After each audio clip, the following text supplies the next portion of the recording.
Assalamualaikum halayak YouTube.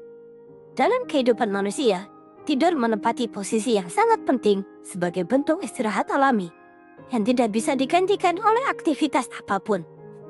Islam sebagai agama yang menuntun seluruh aspek kehidupan manusia memberikan perhatian besar terhadap hak tubuh, termasuk kebutuhan tidur.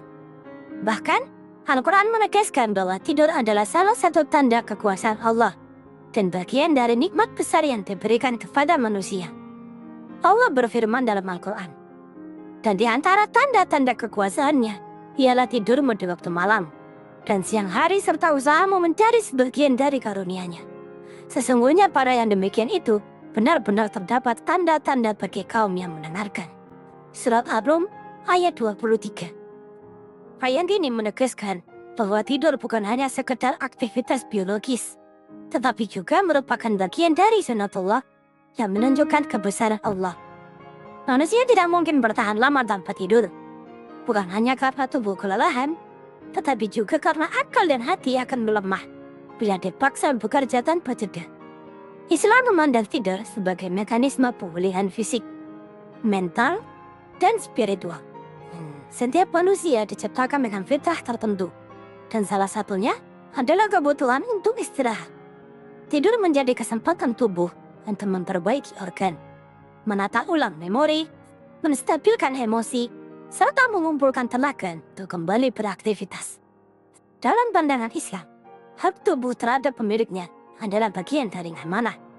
Nabi Muhammad SAW bersabda, "Sesungguhnya tubuhmu memiliki hak atas." Hadis riwayat Bukhari. Hadis ini mengandung makna bahwa berlebihan dalam beraktivitas seperti begadang, bekerja tanpa batas, atau mengabaikan waktu istirahat adalah bentuk kezaliman terhadap diri sendiri. Tubuh adalah titipan dari Allah dan pemiliknya berkewajiban untuk menjaganya, termasuk dengan memberi waktu tidur yang cukup. Keseimbangan antara ibadah, bekerja, dan istirahat adalah prinsip penting dalam ajaran Islam. Nabi sendiri tidak pernah mewajibkan umatnya untuk beribadah hingga mengorbankan seluruh waktu malam mereka. Bahkan, ketika ada sahabat yang hendak mengurangi tidur demi memperbanyak ibadah, Nabi menegur dan menuntun mereka untuk tetap menjaga keseimbangan.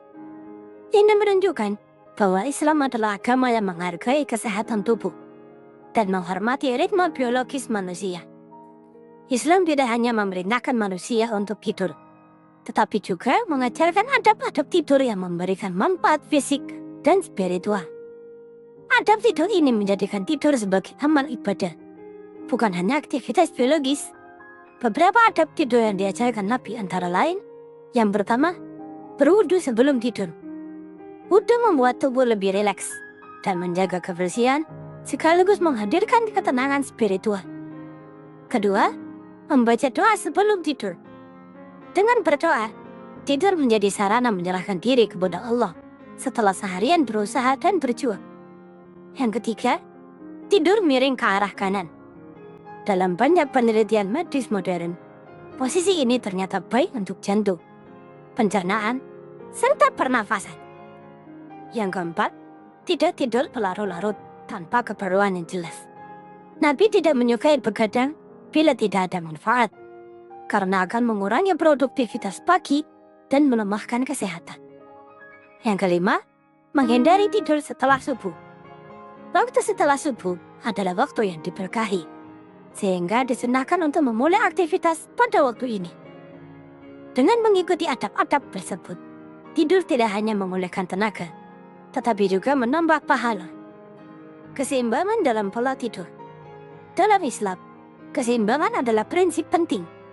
Tidur terlalu sedikit dapat merusak tubuh dan pikiran, tetapi tidur terlalu banyak juga dapat merugikan produktivitas dan kelincahan akal. Karena itu, para ulama menekankan pentingnya tidur yang cukup, bukan berlebihan. Di dunia modern, banyak orang kehilangan keseimbangan ini. Kebiasaan begadang, pekerjaan digital yang terus berlangsung, penggunaan ponsel sampai larut malam, serta tekanan hidup membuat tidur menjadi aktivitas yang kurang dihargai. Padahal, kualitas ibadah, fokus kerjaan, serta kesehatan mental sangat dipengaruhi oleh pola tidur yang baik. Tidur dan spiritualitas. Tidur juga memiliki dimensi spiritual dalam Islam. Saat tidur, manusia berada dalam kondisi dekat dengan kematian kecil. Allah menahan jiwa orang yang tidur, lalu mengembalikannya saat bangun. Dengan menyadari hal ini, seorang muslim melihat tidur bukan hanya istirahat, tetapi juga kesempatan untuk merenungi kefalaan dan bersyukur karena masih diberikan kehidupan setiap kali bangun. Dalam banyak riwayat, para ulama terdahulu memaknai tidur sebagai jeda dari hiruk-pikuk dunia. Ketika bangun, mereka merasa mendapatkan kesempatan baru untuk beramal soleh. Dengan cara pandang ini, tidur bukan sekedar mematikan waktu, tetapi proses memperbarui semangat spiritual. Bahaya mengabaikan tidur. Mengabaikan tidur secara terus-menerus bukan hanya melanggar hak tubuh, tetapi juga berdampak buruk pada ibadah. Salat tidak akan khusyuk jika seseorang sangat mengantuk. Bacaan Al-Quran akan terbata-bata dan tidak meresap. Pekerjaan akan berantakan, emosi mudah meluap, dan hubungan dengan orang lain menjadi terganggu. Bahkan Nabi melarang orang yang sangat mengantuk untuk memaksakan sholat malam, karena dia khawatirkan ia justru salah membaca doa ataupun ayat Al-Quran. Ini menunjukkan bahwa Islam sangat realistis dan manusiawi. Di sisi lain, tidur berlebihan juga tidak dianjurkan. Orang yang terlalu banyak tidur akan kehilangan waktu produktif, melemahkan tekad, dan menjadikan tubuh justru semakin lemas dan malas. Karena itu, Islam menekankan keseimbangan.